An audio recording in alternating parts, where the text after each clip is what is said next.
है। इस हकीकत को अशआर में यूं बयान किया जा सकता है, मकतब है तो ईमान की पहचान रहे, कुरान से दिल का गहरा अरमान रहे, चूल्हे जो अदब की रोशनी बचपन में, तो इस राह पे चलकर बंदा इंसान रहे।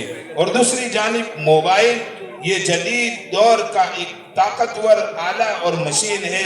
अगर समझदारी से इस्तेमाल हो तो इल्म की कुंजी और चाबी है, अगर बेलगाम हो जाए तो वक्त, तवज्जो और अक़दार का दुश्मन बन जाता है। मोबाइल है तो इल्म का दर वाह हो जाए, यानी खुल जाए। मोबाइल है तो इल्म का दर वाह हो जाए, गफलत हो तो वक्त भी रुस्वा हो जाए।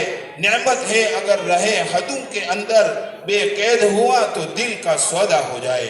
मुअज़्ज़ज़ हाज़रीन, ये मुकालमा न मुनाजरा है, न किसी को नीचा दिखाने की कोशिश, बल्कि ये सीखने, समझने और संवारने की एक मुश्तरका काविश और कोशिश है। हमारी गुजारिश है कि आप सब तवज्जो, खामोशी और खुले दिल के साथ इस गुफ्तगू से फैज़ उठाए।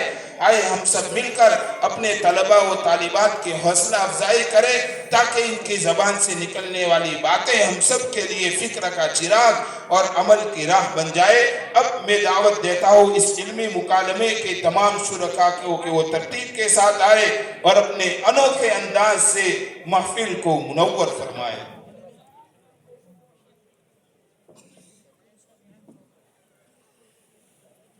जल्दी कर ला, मोड़ू दे है लूचू। जल्दी कर। अस्सलामु अलैकुम व रहमतुल्लाहि व बरकातुहू। वालेकुम अस्सलाम व रहमतुल्लाहि व बरकातुहू। મુસા ભાઈ છોકરાને તૈયાર કરી તો લઈને આડ્યા. સુરેનભાઈ, મારા છોકરાને સ્કૂલ મૂકવા જાઉં છું, કારણ કે આજે રિક્ષા બી નથી, એટલે હું પોતે જ મૂકવા છું, કારણ કે છોકરાનું એડમિશન પાલનપુરની સૌથી સારી સ્કૂલમાં કરાવી છે. સુલેમાનભાઈ, તેની ફીસ 1 લાખ રૂપિયા છે. અલ્યા મુસા ભાઈ, કાલે ઈસાના મોલછાપ મળ્યા હતા અને કહેતા હતા 6 દિવસથી ગેરહાજર હતો. બેટા, તું ભણવા નથી જતો? હું 6 દિવસથી ભણવા જતો નતો. ચમ નથી જતો? મારી સ્કૂલની પરીક્ષા સામે આવે છે, એટલે મારી મમ્મીએ કીધું ભણવા જવાની જરૂર નથી, પરીક્ષાની તૈયારી કરવા બેસી જા. લા હૌલા વલા કુવતા ઇલ્લા બિલ્લાહ. અસ્તગફિરુલ્લાહ. મુસા ભાઈ, આટલી લાપરવાહી? યા હસન હુસૈન, આવો. કાલે હું મસ્જિદમાં નમાઝ પઢવા ગયો હતો. આ બંને છોકરા સારું કુરાન મજીદ પઢતા હતા. કયા મદ્રસામાં પઢો છો? મદરસા ઇસ્લામિયા અલ ફિયાજાપુરામાં પઢીએ છીએ. કોણ પઢાવે છે? મૌલાના રહમતુલ્લાહ સાહેબ, મૌલાના મહમૂદ સાહેબ, મૌલાના મકસૂદ સાહેબ.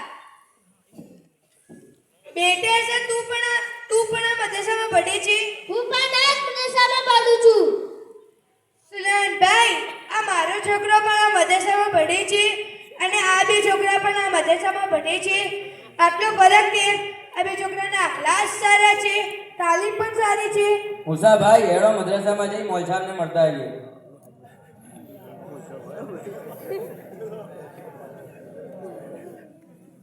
अस्सलामु अलैकुम व रहमतुल्लाहि व बरकातुहू. वालेकुम अस्सलाम व रहमतुल्लाहि व बरकातुहू. मुसा भाई, खैरियत पूछो? अल्हम्दुलिल्लाह. ચા નાસ્તો કરશો? જઝાકલ્લાહ. બોલો, ચમાયા. બોલચે, આ મારો છોકરો ઘણા દિવસથી ભણવા આવતો નથી, મને આજે જ ખબર પડી. આવું તો ચાલતો છે મુસાભાઈ. તમે સ્કૂલની ફિકર કરો અને મદ્રસાની ફિકર નથી કરતા. પઢાડો જાતો નથી, એટલે ઢગલાનો ઢ છે. ખા પીવાની દુઆ પણ આવડતી નથી. કુસલના ફરજ આવડી છે? હા, બોલ ને. ગરમ પાણી, સાબુદાણી, ટુવાલ. લા હૌલા વલા કુવતા ઇલ્લા બિલ્લાહ. અસ્તગફિરુલ્લાહ. જો મુસાભાઈ, મદ્રસામાં જેવી હાજરી હશે એવું છોકરું પડશે. આ અમારા કુલ હાજરીવાળા છોકરા છે, તમે એમનું સાંભળો.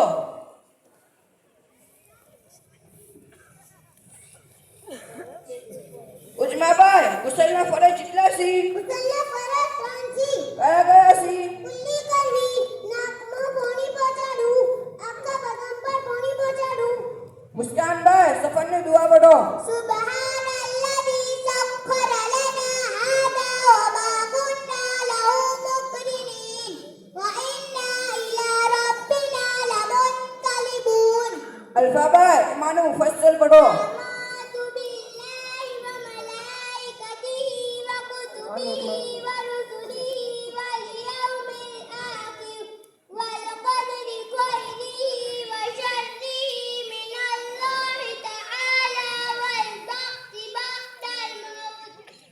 બિલાલભાઈ, નબી સાહેબના દાદાનું નામ શું છે? આપણે નબી સાહેબના દાદાનું નામ હઝરત અબ્દુલ મુત્તલીબ હતું. નબી સાહેબની દાદીનું નામ શું છે? આપણે નબી સાહેબની દાદીનું નામ હઝરત ફાતિમા હતું. નબી સાહેબના નાનાનું નામ શું છે? આપણે નબી સાહેબના નાનાનું નામ હઝરત વહાબ હતું. નબી સાહેબની નાનીનું નામ શું છે? આપણે નબી સાહેબની નાનીનું નામ હઝરત બર્રા હતું. રાશિદભાઈ, દૂર શરીફ પઢો. اللهم صل على محمد وعلى آل محمد كما صليت على إبراهيم وعلى آل إبراهيم إنك حميد مجيد اللهم بارك على محمد وعلى آل محمد كما باركت على إبراهيم وعلى آل إبراهيم إنك حميد مجيد. અયાનભાઈ, કુરાન શરીફ કઈ ભાષામાં છે? અરબી ભાષામાં છે.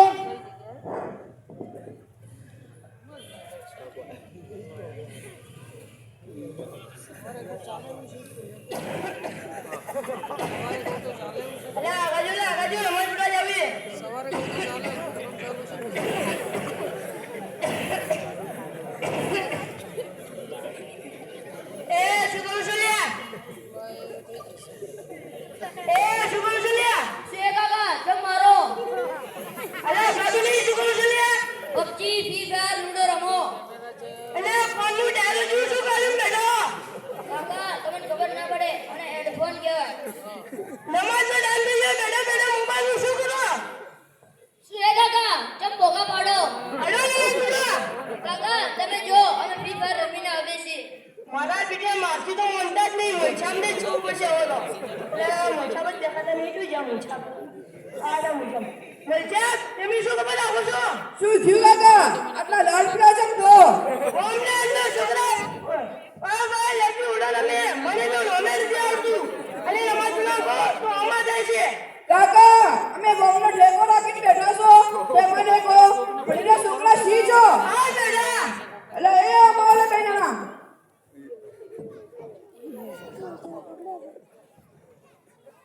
શું રખતા PUBG, Free Fire, Ludo રમતા હતા. કનો છોકરો સી? જમાલ ભાઈનો છોકરો છું. તું કનો છોકરો સી? જમાલ ભાઈનો છોકરો છું. કયા મદ્રસામાં ભણો છો? દરસામાં નહીં પડતા સ્કૂલમાં ભણીએ છીએ.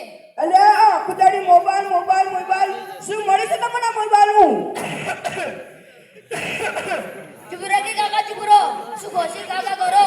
પછી દવા પીને આવે કે નહીં આયા? હું તમારા મોબાઈલના ફાયદા સમજાવું. તમે ચૂપચાપ બોલો. મજાક, તમને ખબર નથી આ મોબાઈલના ઘણા બધા ફાયદા છે. મોબાઈલમાં ગેમ રમીને પૈસા કમાવી શકો. વિડીયો અને રીલ્સ બનાવીને ફેસબુક, ઇન્સ્ટાગ્રામ અને યુટ્યુબ પર અપલોડ કરો તો ઘણા બધા લોકો જોવે, લાઈક અને ફોલો કરે તો પણ ઘણી બધી ઇન્કમ થઈ જાય. એવી રીતના જ મજાક આ મોબાઈલના કારણે ભાઈ બહેન અને રિશ્તેદારોને ઘેર ઘેર મળવા જવાની પણ જરૂર નથી. મોબાઈલથી ફોન કરીને યા મેસેજ કરીને ખેર ખેરિયત પૂછી શકો. એવી રીતના જ બીજી ફાયદા છે કે કુરાન લઈને બેસવાની બી જરૂર નથી. મોબાઈલમાં એપથી ભણી શકો. અને કોઈ દૂરની વાત જાણવી હોય તો મોટા મજાક કે મુફ્તી સાહેબ પાસે જવાની પણ જરૂર નથી અને કિતાબો લાવવાની પણ જરૂર નથી. ડાયરેક્ટ મોબાઈલમાં માસ્ટર ગૂગલથી પૂછી શકો અથવા ડાઉનલોડ કરી શકો. જો મુસાભાઈ અને સુલેમાનભાઈ, મકતબની તાલીમ ના આપવાથી કેટલું નુકસાન થાય છે. નાના છોકરા પણ મોટા મોબાઈલ ચલાવતા થઈ ગયા છે અને મોબાઈલની એવી જીદ કરે છે કે મા બાપને ઝૂકવું પડે છે. મોબાઈલ જીના શીખવાડે છે, મોબાઈલ વ્યાજને આગળ વધારે છે અને લોકોના નજરોમાં વ્યાજની એવી શકલ આપે છે કે લોકો વ્યાજને જાયઝ સમજવા પર મજબૂર થઈ જાય છે. નાના છોકરાઓને બદતમીઝી અને ખરાબ આદતો શીખવાડે છે. મોટા માણસોની ઇજ્જત પણ નથી કરતા. આ જ મોબાઈલના કારણે ઓરતોના માથા પરથી ઓઢણી અને બુરખો ઉતરી ગયો, મર્દોના ચહેરા પરથી દાઢી ઉતરી ગઈ. ઘરના માહોલને જહન્નમ જેવો બનાવી દીધો. ભાઈ બહેનની મોહબ્બત ખતમ, મા બાપની મોહબ્બત ખતમ, મિયા બીવીની મોહબ્બત ખતમ, રિશ્તેદારોની મોહબ્બત ખતમ. જો મુસાભાઈ અને સુલેમાનભાઈ, નાના છોકરાની મિસાલ નાના છોડ જેવી હોય છે. જેટલું એને પાણી અને ખાતર વગાડો એટલું મોટું થઈને લોકો માટે ફાયદા અને આરામદાયક બને છે. મુસાભાઈ, તરબિયત ખાલી છોકરાને મોટા કરવાનું કામ નથી, એને કુરઆન સારા અખલાક અને સારા આદાબ શીખવાડવું એ સર તરબિયત છે. નાના બચ્ચા માના પેટથી શીખીને નથી આવતા. એની તરબિયતની જિમ્મેદારી મા બાપની હોય છે. કાલ કાયમતના દાડે બચ્ચોના વારાવું મા બાપથી પૂછવામાં આવશે, તમે એમને શું શીખવાડ્યું, એને આખિરતનું શી ફિકર કરી. નબીએ પાક સલ્લલ્લાહુ અલૈહિ વસલ્લમે ફરમાયું, એનો ખુલાસો આ છે કે જ્યારે બચ્ચું બોલવાનું શરૂ કરે ત્યારે એને શહાદતનો નમાઝ શીખવાડો, અને જ્યારે દૂધની આદત પડી જાય ત્યારે નમાઝ શીખવાડો અને નમાઝની આદત પડાવો. મોલસાબ થોડું તમે પણ સમજાવો. જુઓ મુસાભાઈ અને સુલેમાનભાઈ, આપણે એવા ખરાબ દોરમાં ચાલી રહ્યા છીએ કે અગર બચ્ચોની દીની તાલીમની ફિકર ના કરી અને મોબાઈલ પર પકડ ના કરી તો આપણી આ નસલ અને આવનારી નસલનું ઈમાન ખતરામાં પડી જશે. અલ્લાહ અને રસૂલને ઓળખવું પણ મુશ્કેલ થઈ જશે. રોજ સાંભળવામાં આવે છે કે આટલી છોકરીઓ ઇસ્લામથી ફરી ગઈ, મુર્તદ થઈ ગઈ. જે બચ્ચા મક્તબની તાલીમ નથી લેતા એમને સહી કલમો પણ નથી આવડતો અને સહી અલ્લાહનું નામ લખતે પણ નથી આવડતું. જુઓ મુસાભાઈ, મક્તબની તાલીમ એ રીઢની હડ્ડીના પડમ છે અને શરીરમાં શ્વાસ હુકમ રાખે છે. અગર શરીરમાં શ્વાસ ચાલુ રહે તો માણસ જિંદા અને અગર બંધ થઈ જાય તો મુર્દા.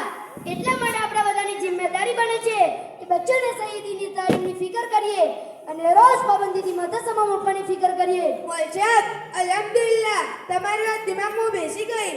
હવે હું આજથી પાક્કો ઈરાદો કરું છું કે બચ્ચાને પાબંદીથી મદ્રસામાં મોકલશું. અલ્લાહ તાલા તમારા ઈરાદાને મજબૂત બનાવે. આમીન.